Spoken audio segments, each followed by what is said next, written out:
Said to Kennedy, you watch when Adolf Hitler begins bombing London and bombing towns in Britain like Boston and Lincoln, towns with their counterparts in the United States, you Americans will have to come in, won't you? You can't just stand aside and watch us suffering.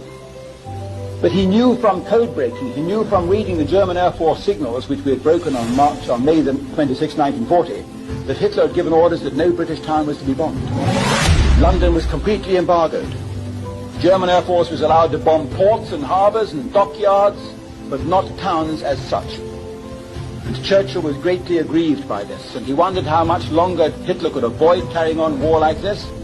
But Hitler, as we know, carried on until September 1940 without bombing any English towns. The embargo stayed in force. You can see it in the German archives now, and we know from the code breaking of the German signals that Churchill was reading Hitler's orders to the German Air Force not on any account to bomb these towns. So there was no way that we could drag in the Americans that way unless we could provoke Hitler to do it. Which is why on August the 25th, 1940, Churchill gave the order to the British Air Force to go and bomb Berlin. Although the chief of the Bomber Command, the Chief of Staff of the British Air Force warned him that if we bomb Berlin, Hitler may very well lift the embargo on bombing British towns. And Churchill just twinkled, because it was what he wanted, of course.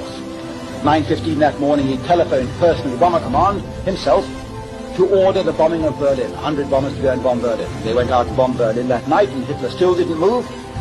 Hitler ordered another raid on Berlin, and so it went on for the next 7 or 10 days, until finally on September the 4th, Hitler lost his patience and made that famous speech in the Sport Palace in Berlin, in which he said, "This madman has bombed Berlin now 7 times.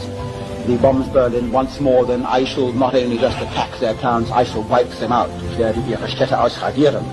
A very famous speech. Of course, German school children are now told about the Hitler speech. They're not told about what went first.